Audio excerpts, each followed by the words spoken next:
Fala galerinha, aqui é o professor Matheus Aguiar e hoje nós vamos falar um pouquinho sobre um tema muito bem quisto pelas provas dos vestibulares do Brasil, principalmente a prova do Enem. Esse assunto é claro, né? É transmissão de calor. Galerinha, transmissão de calor é muito abordado nas provas do Brasil aí afora. Por quê? Porque transmissão de calor ela se aplica muito nos nossos fenômenos naturais cotidianos, nas tecnologias que nós temos acesso no cotidiano, né? Então, vai ser muito comum cair questão principalmente conceitual falando sobre transmissão de calor. Nós temos basicamente três formas de transmissão de calor e é isso que nós vamos estudar hoje. Show de bola? Então, vem comigo que vai cair no PAS, vai cair no Enem e pode cair em qualquer outro vestibular que você for fazer. Vamos embora.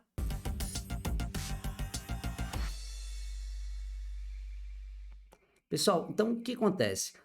A primeira forma de transmissão de calor que a gente vai estudar é a condução térmica, né? Tem também a convecção e a irradiação ou radiação térmica. Mas a gente começa aqui pela condução. Galerinha, o que acontece? Se você pegar, por exemplo, uma barra metálica, colocar de um lado em contato com o fogo, com a chama, e do outro lado você segurar, o que vai acontecer? Num intervalo muito pequeno, se você tiver sem luva, você vai queimar a mão, porque você vai perceber que a energia térmica fornecida pela chama do fogo rapidamente aquece toda a barra, não é isso? Aquece o suficiente até para queimar a tua mão. Por isso, né, nós vamos estudar aí um pouquinho sobre condução, porque o que está acontecendo aí na barra é condução térmica. O que acontece, galerinha? É, a energia térmica do fogo ali, né, está sendo transferida para a barra. Esse processo nós chamamos de calor, processo de transferência de energia, né? E esse processo de transferência de energia, ele ocorre partícula a partícula. O calor, ele flui, né, de certa forma, o calor flui, ele flui de partícula a partícula. Então, as partículas ali, elas estão agitadas, as partículas mais quentes, essa agitação dela vai ser transferida para a partícula vizinha, que vai ser transferida para a vizinha, que vai ser transferida para a vizinha, que vai ser transferida para a vizinha, até que todo o material, né, tenha o mesmo grau de agitação térmica, até que todo o material, por exemplo, entre em equilíbrio térmico, enfim, né, com a chama do fogo, se é que isso é possível, né, se é que o metal resiste a essa alta temperatura, né, enfim. O que eu quero dizer é que o material ele está recebendo energia térmica, e essa energia térmica está se propagando de partícula a partícula. Então, uma coisa que a gente percebe, né, logo de cara, é que já que o calor se propaga partícula a partícula, então é necessário um meio material para que o calor se propague por condução. Esse meio material, no caso do exemplo que eu dei, foi a barra. A barra metálica é o meio material no qual o calor está se propagando. Outro detalhe é que, além de ser necessário o meio material, é necessário contato, né, entre os corpos que estão ali trocando, né, calor. Cuidado com o termo troca de calor, você vai ver bastante na física, só para você não confundir com o que a gente já estudou de calor. Lembrando que calor é o processo de transferência de energia. Então, muitas vezes eu vou falar que o calor flui, que o calor é trocado e coisa e tal, mas você tem que ter cuidado aí com esses jargões aí, porque pode nos levar a um entendimento errado do que é calor, beleza? Então lembra, condução térmica ocorre quando essa energia térmica é transmitida partícula a partícula, beleza? É necessário que haja matéria, já que a partícula é necessário que haja, portanto, contato entre os corpos que vão trocar calor, beleza? Trocar calor. E aí, galerinha, se você olhar o exemplo da panela aí também, como é que funciona, por exemplo, quando a gente vai aquecer comida? O fogo em contato com a panela transmite energia térmica, né, partícula a partícula, né? A panela vai sendo aquecida partícula a partícula até que toda ela consiga ser aquecida, até que, né, um equilíbrio, um possível equilíbrio térmico se estabeleça ali, né? A gente sabe que o equilíbrio térmico é difícil de acontecer porque na mesma medida em que a panela troca calor com a chama do fogo, ela também troca calor com o ambiente, troca calor com o alimento. Então ali a gente tem uma troca de calor constante acontecendo, né? E simultaneamente acontecendo ali, beleza?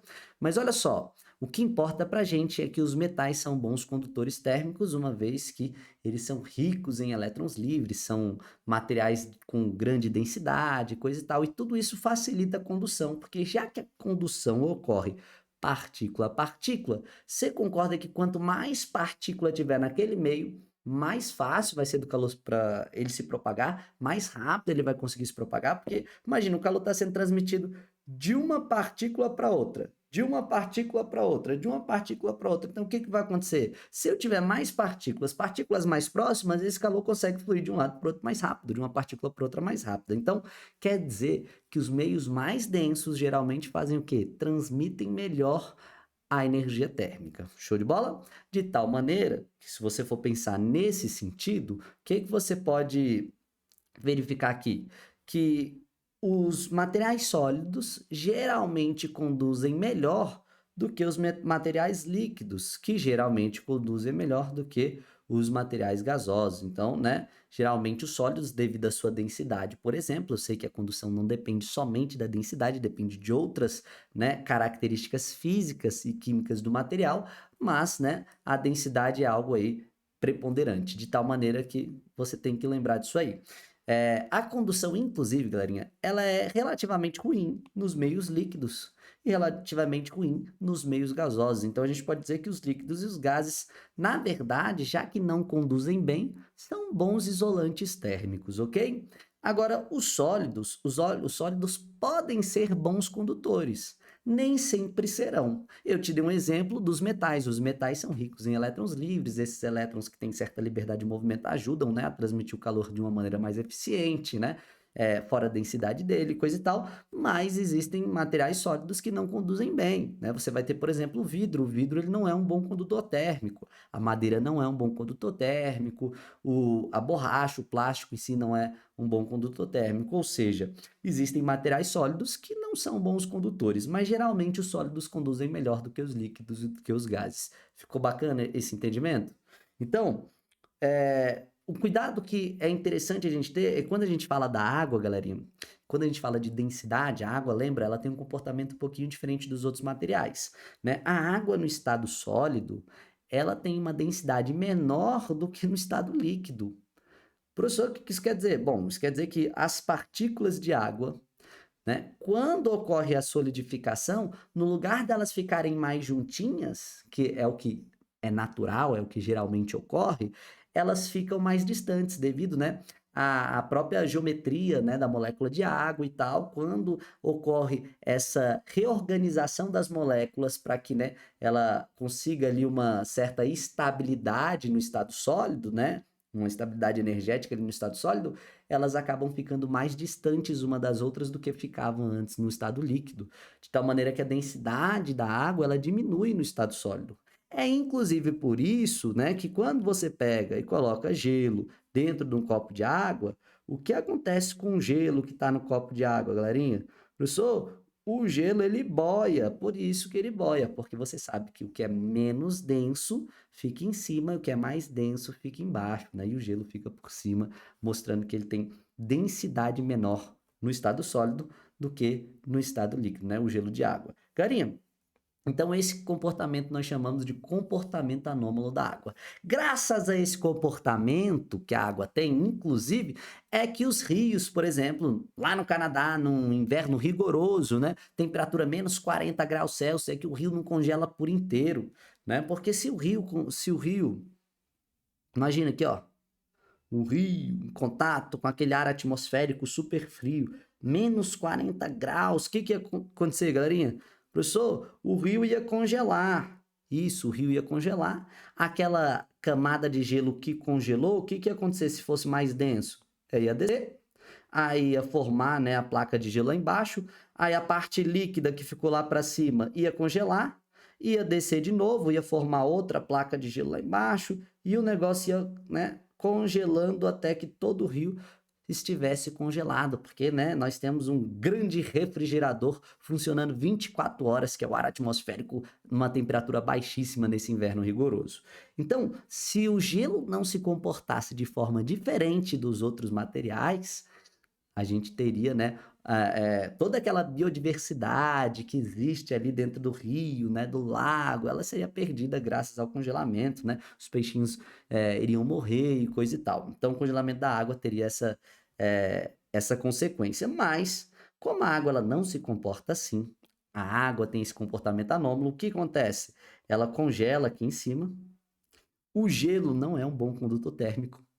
E como ele não é um bom condutor térmico, então ele é um isolante térmico. Essa espessa camada de gelo, galerinha, vai acabar separando a água líquida da água sólida e do ar atmosférico. Então, você tem ar atmosférico em cima, um isolante no meio e água embaixo. O resultado, o ar atmosférico, como não está em contato direto com a água líquida, ele não consegue facilmente congelar camadas mais baixas aí do gelo, de tal maneira que o rio ele não vai se congelar por inteiro, beleza? Então tem esse detalhezinho aí. Pensa só, o arquiteto que construiu o universo pensou em tudo, meus queridos. Inclusive nos peixinhos, nas algas, né? Em toda a biodiversidade que tem ali naquela região, né? Dentro do rio, dentro do lago, beleza?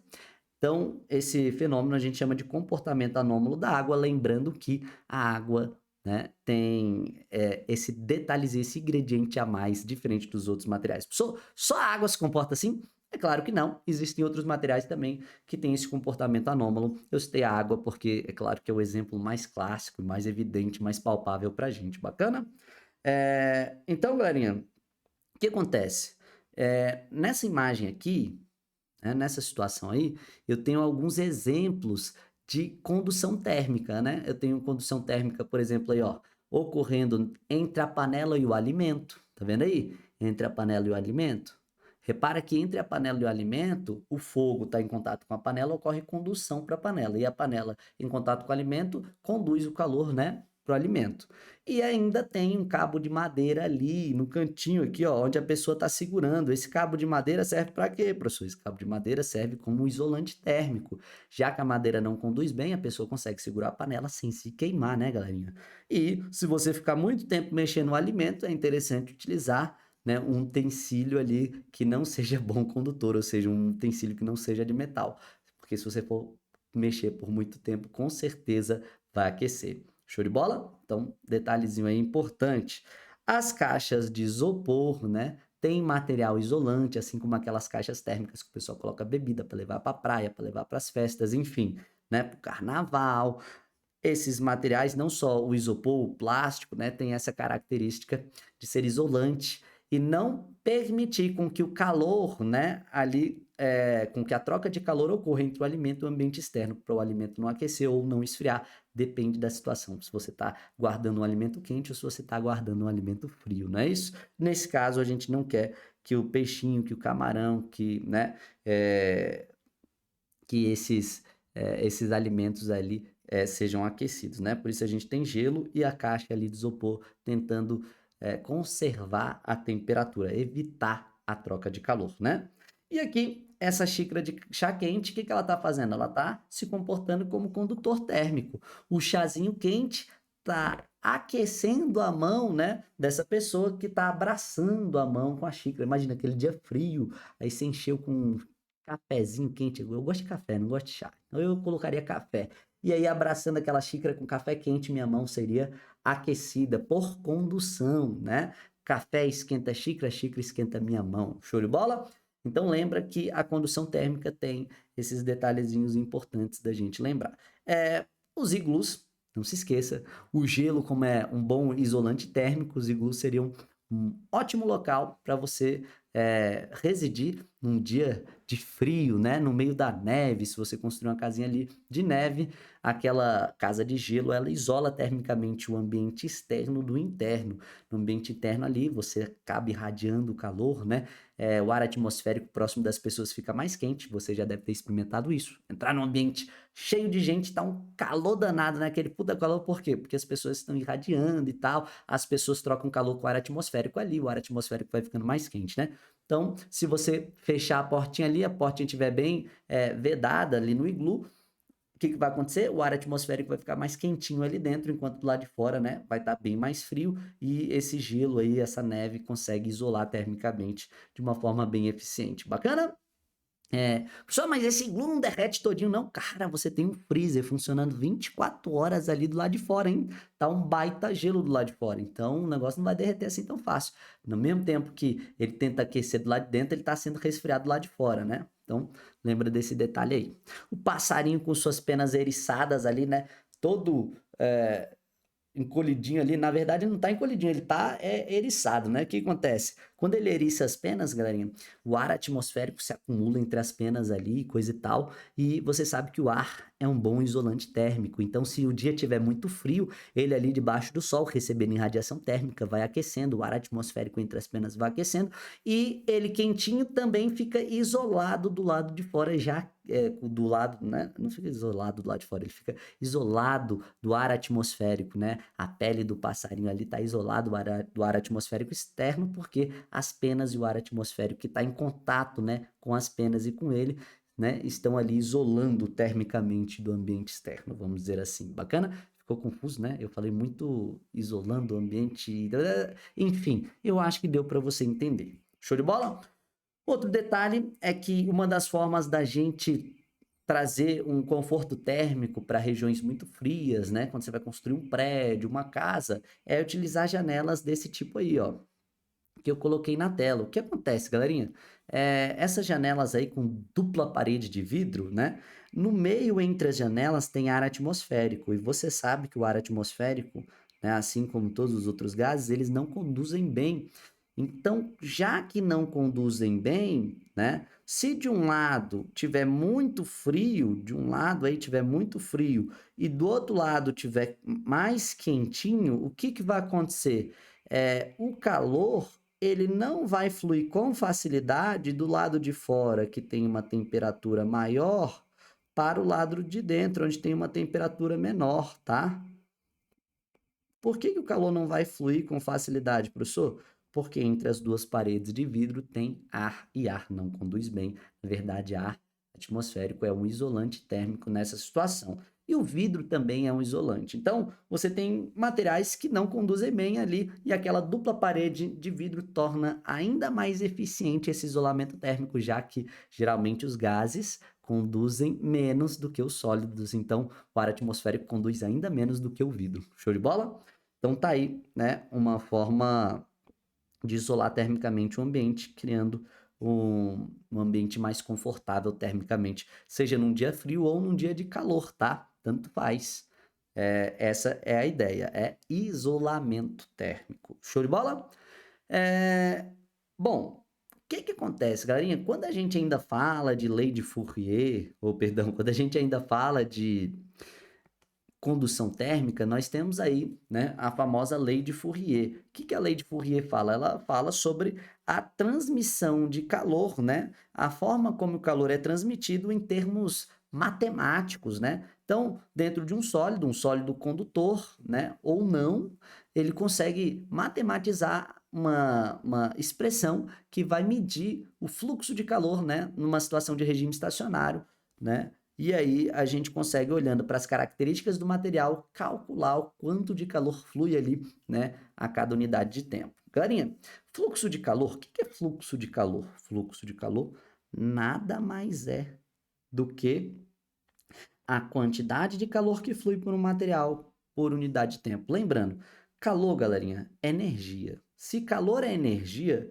então a gente está falando que a medida de energia é joules. Professor, o calor só pode ser medido em joules? Não, galerinha, o calor pode ser medido em calorias. Inclusive, você sabe que uma caloria é igual a 4,2 joules aproximadamente. Professor, não é 4,18? Mas a gente vai considerar geralmente 4,2 joules, beleza?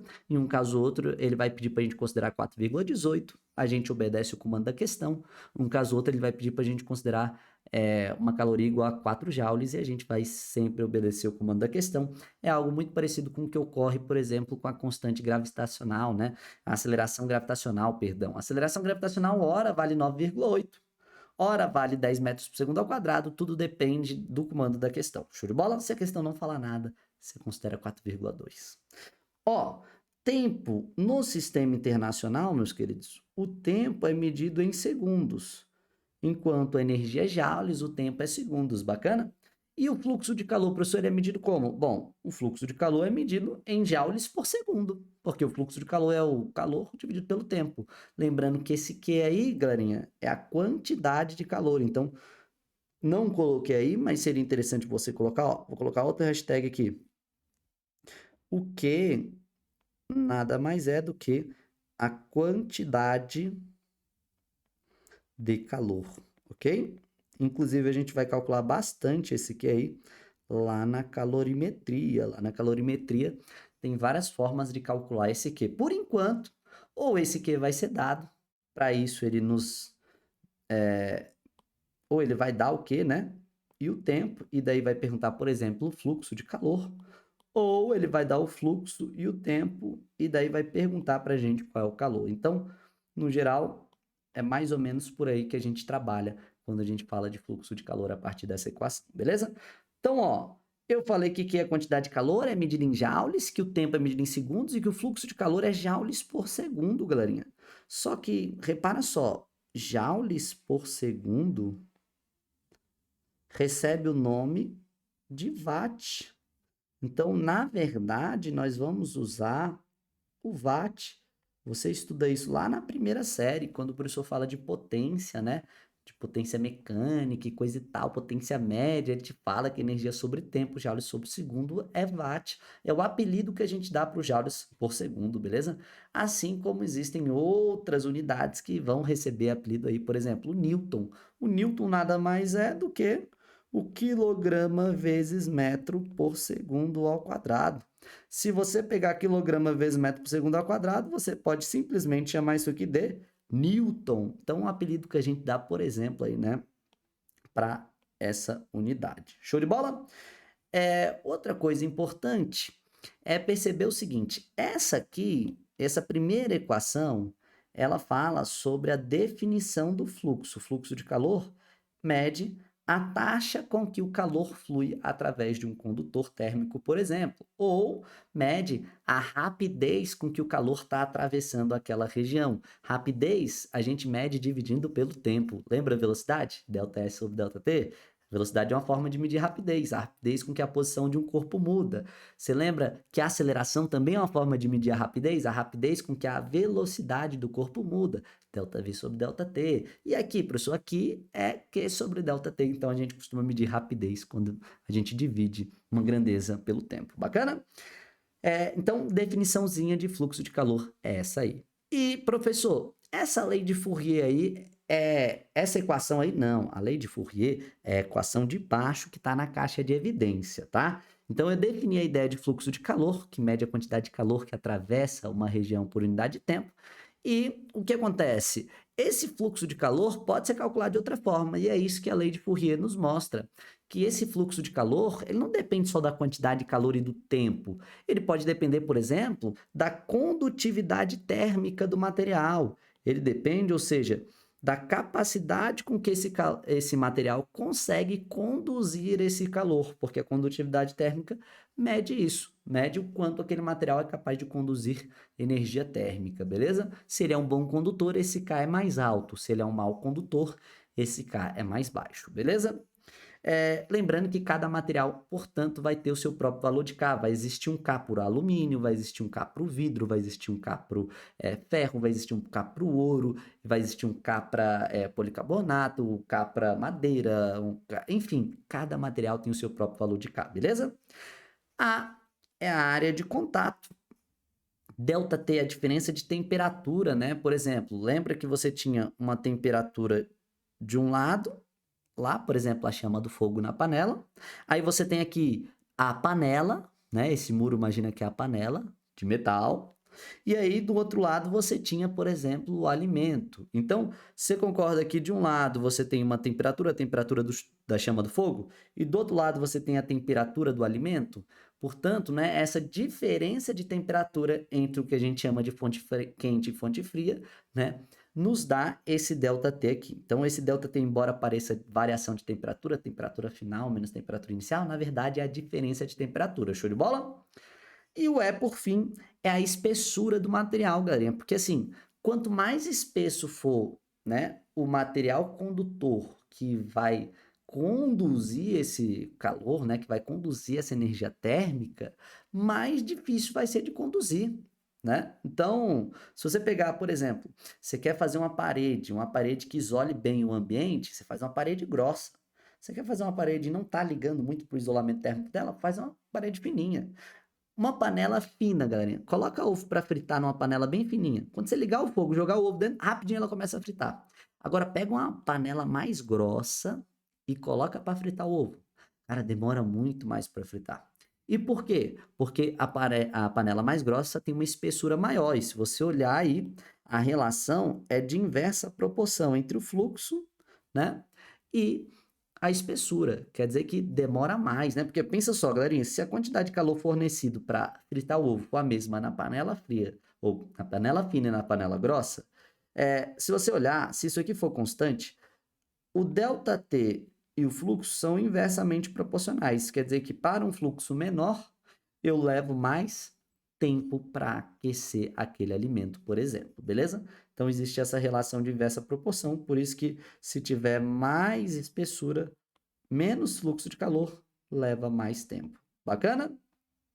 E uma relação que a gente percebe aí também é a direta proporção, galerinha, entre a área e o fluxo de calor. A área e o fluxo de calor são diretamente proporcionais, porque eu estou falando aí, galerinha, da área de contato, tá? Então, essa área de contato entre, né, os materiais com o condutor, né? Então, aquele condutor vai ter uma área de contato com as fontes, ali a quente de maior temperatura e a fria de menor temperatura. Essa área de contato é que eu vou contabilizar aí no meu, né, na minha equação. E geralmente ele fala essa área, quando ele não pede para a gente calcular, ele fala essa área para a gente, beleza?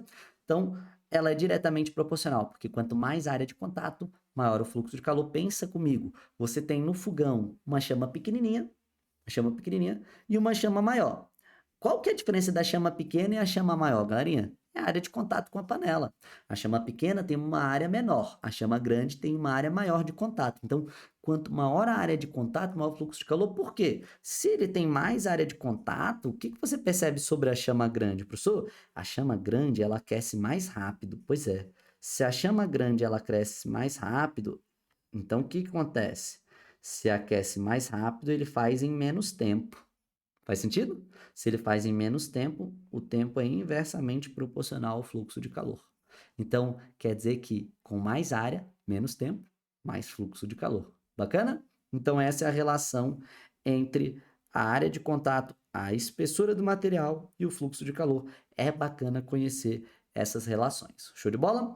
Galerinha, então dá uma olhada aí nas unidades de medida. Ó, geralmente, quando a gente fala de fluxo de calor aí, né? A condutividade térmica na lei de Fourier, no sistema internacional, a gente vai encontrar em watt por metro Kelvin, tá? Mas nada impede de existir uma outra unidade. Por exemplo, você sabe que isso aqui pode ser dado em caloria, né? Você sabe que isso aqui pode ser dado em minuto, pode ser dado em hora. Então, ele pode utilizar outras unidades aí também para condutividade térmica. Por exemplo, vai ser comum você encontrar em caloria por segundo metro grau Celsius. Então, isso aí é uma outra unidade possível e bastante comum. Show de bola?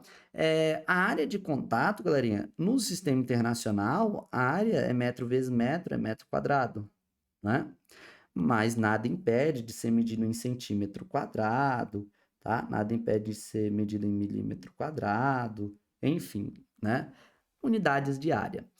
A diferença de temperatura, galerinha, no sistema internacional nós vamos encontrar em Kelvin, mas, mais uma vez, essa diferença de temperatura pode ser dado em Celsius. Lembrando que quando a gente fala de graus Celsius, galerinha, a variação de temperatura ou a diferença de temperatura em Kelvin e Celsius é igual, tá? Outra coisa, ele pode também dar em Fahrenheit, tá bom? Então, quer dizer que é possível que se tenha, por exemplo, essas escalas termométricas envolvidas com a lei de Fourier, beleza? Principalmente a Kelvin, ela é a mais utilizada aí, e a escala Celsius. Professor, ele pode, me diz aí, ele pode criar uma escala termométrica e colocar aí na questão? Pode, e aí a questão vai ficar mais difícil porque você vai precisar fazer a conversão de unidade, beleza? Então fica ligado nisso aí. Mas olha só, quando eu falo de espessura, galerinha, a espessura muitas vezes ela é dada fora do sistema internacional, então muitas vezes é necessário fazer a conversão de unidade da espessura, mas a unidade no sistema internacional é o metro, tá? Porém, muitas vezes, quando a gente fala de espessura, é dado em centímetros ou milímetros. Então, fica ligado aí que muitas vezes é necessário fazer essa conversão de unidade. E, por fim, o intervalo de tempo, né? Eu já coloquei lá em cima, é o segundo, né? Mas nada impede dele dar minuto, ou hora, ou dia, enfim, né? Qualquer que seja a unidade de tempo. Bacana? Professor, eu acho que entendi, é muita informação, mas essas duas equações malucas aí, como que eu uso? Porque no final das contas eu quero saber usar essas equações aí. Então, vamos ver. Não é difícil, tá, galerinha? Muitas vezes é trabalhoso, mas não confunde o que é trabalhoso com o que é difícil. Muitas vezes tem algo que é extremamente trabalhoso, mas é fácil de fazer, né? Tem algo que é trabalhoso e é complexo. Aí, beleza. Aí realmente é difícil, né? Mas aqui eu tô falando de algo que geralmente as questões de fluxo de calor aí envolvendo lei de Fourier não são tão complexas. Mas é possível sim o avaliador pegar pesadíssimo e colocar uma baita questão, colocando associação de paredes, que você tem que aplicar mais de uma vez a lei de Fourier, né? Paredes em série, em paralelo, e aí, pô, aí vai dar um baita trabalho. Mas eu não vou abordar nesse nível aqui. A gente está pegando mais essa ideia introdutória, tá? E cai muito pouco esse tipo de abordagem nos vestibulares aqui no Brasil, beleza, galerinha? Embora, claro que alguns vestibulares que já são conhecidos pela sua alta complexidade matemática, né? É claro que podem abordar situações complexas, beleza? Mas para o PAS, para o Enem e para a maioria dos vestibulares, isso aqui é o suficiente, beleza? Então não fica doido não, não pira não. Vem comigo e vamos embora, vamos fazer questão sobre lei de Fourier. Depois, quando a gente abordar todas as formas de transmissão de calor, nós vamos fazer também questão conceitual para tentar identificar quando é condução, quando é convecção, quando é irradiação, quando se aplica em cada fenômeno ou tecnologia associada ao nosso cotidiano, beleza? Então vamos para a tela, acompanhe a resolução. Olha só, galerinha. Em uma sala de estúdio é mantida a temperatura de 20 graus Celsius e encontra-se separada de uma sala vizinha, a temperatura ambiente de 30 graus Celsius, por uma janela retangular de vidro de 8 milímetros de espessura, 1 metro de altura, por 1 metro, 1,5 né, de largura. Sabendo que a condutividade térmica do vidro é de 0,8 watts metro Kelvin, o total de calorias transmitidas pela janela após 4,2 minutos é de aproximadamente. Então ele quer só, né, o fluxo de calor que ocorre ali, galerinha, pela janela. Bacana? E ele dá todos os dados necessários para a gente calcular. Eu gosto, todas as vezes que eu vou fazer uma questão envolvendo fluxo de calor e coisa e tal, de anotar os dados, porque eu consigo perceber ali, principalmente ali, né, as unidades de medida com facilidade, e aí eu identifico quando é necessário mudar a unidade ou não, fazer a conversão, beleza? Então, vamos anotar aqui. O primeiro dado importante ali é a temperatura, a diferença de temperatura. Ele fala que de um lado é 30 graus Celsius, do outro lado é 20 graus Celsius, então eu tenho uma diferença de temperatura, né, de 10 graus Celsius, não é isso, galerinha? Então, a diferença de temperatura, 10 graus Celsius. Bacana. Outra coisa que ele fala é que a espessura desse vidro, a espessura desse vidro, é de 8 milímetros. Daí ele fala pra gente a altura e a largura dessa janela. Isso é muito comum, tá? Ele não dá a área de cara, mas ele nos dá os elementos para descobrir a área. E você sabe que a área é justamente a largura vezes a altura, então é 1 vezes 1,5, que no final das contas é 1,5 metros quadrados, ok? Porque é metro vezes metro aí. Os dois estão em metros. Se um tivesse centímetro e outro em metro, aí tinha que converter e deixar os dois, por exemplo, para metro ou os dois para centímetros, beleza? Outra coisa, ele dá para gente a condutividade térmica do material, ele dá para gente o valor de K. E K, nesse caso, é 0,8 watts por metro Kelvin, ok? Então, galerinha, eu já percebo que ali tem umas unidades para a gente fazer conversão, né? Até aí já deu para perceber que tem. E além de tudo isso, ele fala para a gente que o tempo é de 4,2 minutos, ok? Então, tendo anotado aí tudo isso e sabendo que ele pediu para a gente a quantidade de calorias, ele está querendo que a gente descubra o quê? A quantidade de calor, que geralmente é medida em joules ou calorias. Bacana?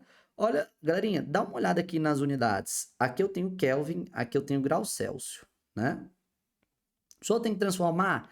Ó, tem que transformar, mas nesse caso, o que você aprendeu lá em escalas termométricas? Que a escala Celsius ela varia de 0 a 100. ou seja, ela tem uma variação de temperatura de 100 unidades. E se você olhar a escala Kelvin, ela varia de 273 a, né, a 373, ou seja, ela tem uma variação também de 100 unidades. Então, galerinha, se ocorrer uma variação de 100 unidades no Celsius, ocorre uma variação de 100 unidades no Kelvin. Se ocorrer uma variação de 10 unidades na Celsius, ocorre uma variação de 10 unidades na Celsius. Se ocorrer uma variação de 20 unidades na Kelvin, ocorre uma variação de 20 unidades na Celsius. Elas variam nas mesmas quantidades. Então, nesse caso, tu nem precisaria transformar, porque tu já sabe que 10 Celsius é a mesma coisa que 10 Kelvin em termos de diferença de temperatura. Professor, mas eu não tinha que transformar 30 graus Celsius em Kelvin e 20 graus Celsius em Kelvin? Cara, você até podia transformar, mas olha o que acontecer. 30 graus Celsius equivale a 303 Kelvin. É só tu somar 273 de Celsius para Kelvin. 20 graus Celsius para Kelvin, tu vai somar 273, então vai ficar 293 Kelvin. Se você fizer a diferença de temperatura aqui, vai dar 10. Então, cara, não precisa de tudo isso não. Só saiba que a variação em Celsius e Kelvin é a mesma. Bacana? Outra coisa importante notar é que existe também a necessidade de transformar o milímetro, né, para metro, porque, ó, repara que está em metro e que está em metro, né? Então, a gente vai fazer, galerinha, essa conversão aí, ó, do milímetro, eu usei um marca-texto que quase não dá para ver, para o metro e para o metro. Então, repara que está todo mundo aqui em metro menos 1 milímetro. Então, vamos ter esse cuidado aí de fazer a transformação. Ó, eu costumo fazer o seguinte, sabe o que significa mili? Né? O teu professor costuma falar a tabelinha lá, né? Mili, micro, nano, pico, né? Enfim, ele costuma falar quais são os submúltiplos e múltiplos da potência de 10, quilo, mega, né? Enfim, lembra disso aí que vai ser bastante interessante pra gente. E o mili, galerinha, o mili de milímetro, de miligrama, de miliwatt, de miliampere, esse mili aí, ele equivale à potência de 10 na menos 3, ok? Então, na verdade, esse valor aí é 8 vezes 10 na menos 3 metros. Pronto, já está convertido. É só de saber que milha equivale à potência de 10 na menos 3. E, por fim, um cuidado que a gente tem que ter é de olhar que o watt, galerinha, o watt, na verdade, ele não é joules por segundo. Então, existe uma unidade aqui que não está compatível, porque eu tenho segundo aqui e tenho minuto aqui. Então, pessoal, o que eu faço? Deixa tudo em minuto ou tudo em segundo. Nesse caso aqui, é muito mais fácil transformar um minuto para segundo. Basta multiplicar por 60. Então, multiplicando isso aqui por 60, você vai ter que o tempo vai ser 4,2 vezes 60. Pessoal, resolve isso? Não vou resolver. Professor, por que tu não vai resolver? 4,2 vezes 60 é fácil de fazer. Pode ser até fácil, mas eu vou gastar energia à toa e eu não quero gastar energia aqui com isso. Nem quero gastar a minha tinta, né? Vai acabar a tinta da minha caneta. Então, não vou gastar tinta. Por quê, professor? Porque eu sei que ele pediu em caloria e que o resultado, no final das contas, vai ser dado em joules, galerinha. Porque aqui, ó, como está em watt, então o resultado vai ser dado com certeza em joules e eu vou precisar transformar de joules para caloria. E tu sabe que uma caloria é a mesma coisa que 4,2 joules, que a gente viu logo no slide passado. Então, em algum momento, eu vou ter que transformar com 4,2, pode ser que ocorra simplificação, por isso eu não vou mexer, beleza? Então, o que eu vou fazer, galerinha? Primeira coisa, quais são as equações de fluxo de calor que a gente conhece? A gente conhece a equação que o fluxo nada mais é do que o calor dividido pelo tempo,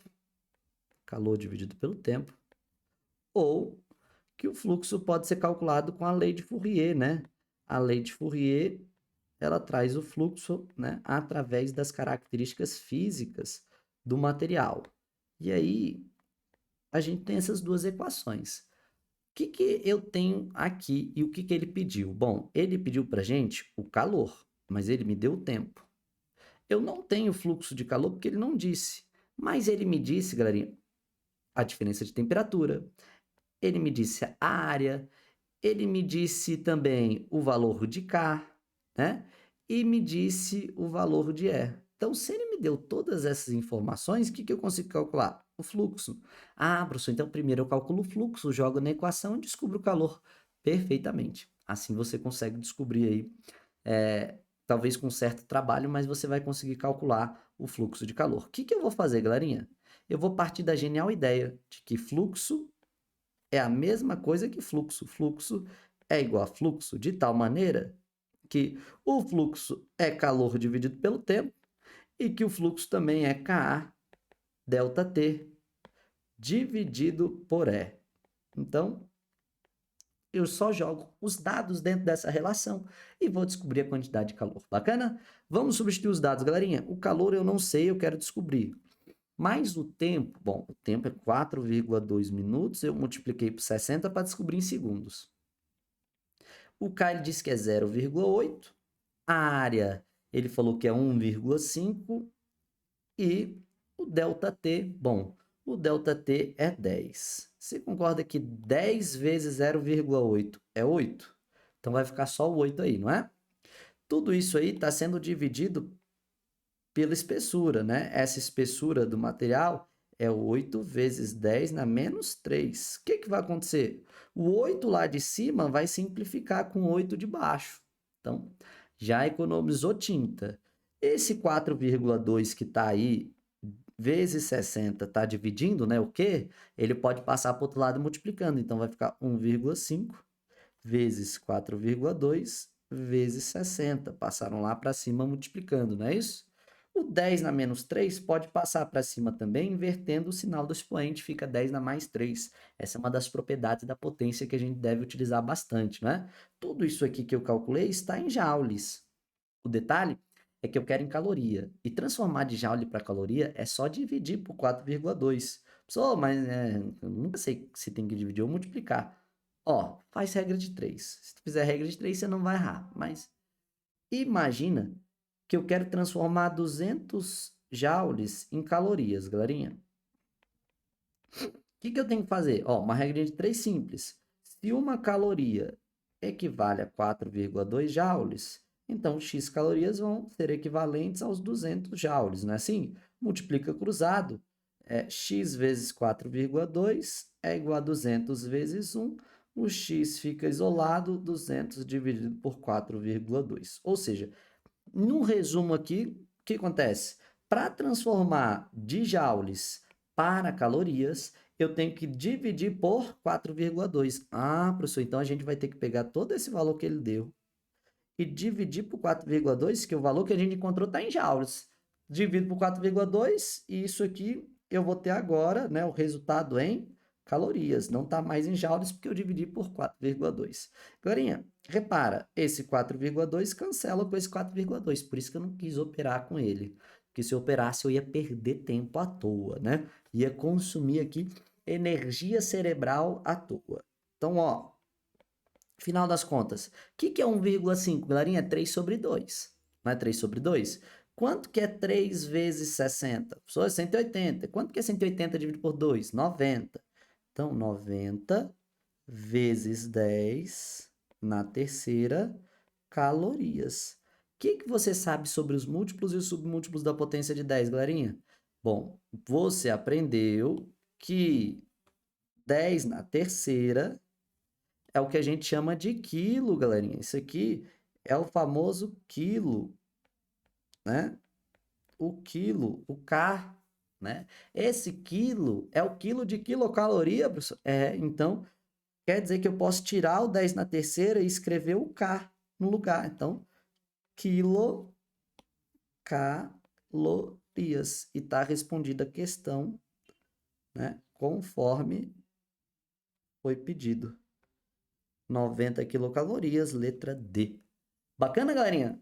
Então, cara, eu achei muito difícil isso aí. Ó, se você se acostumar com transformação de unidade, isso aí vai sair natural, tá? Agora, é claro, não é possível que você vai pegar na primeira vez e já achar isso fácil, a não ser que você tenha muita facilidade em física e matemática, né? Se você tiver, talvez a primeira vez que você vai fazer essa questão seja de fato fácil, mas geralmente pelo que eu conheço, pela minha experiência de professor, que os alunos não têm facilidade, porque eles têm dificuldade de identificar as unidades de medida, de utilizar as unidades certas e acabam errando algumas continhas aí matemáticas, porque tem muito número, então você opera muito. Se você operar muito, você tem a chance de errar maior. Por isso que eu não quis sair operando, eu preferi, né, por simplificação, beleza? Sair por simplificação foi uma boa saída nesse caso.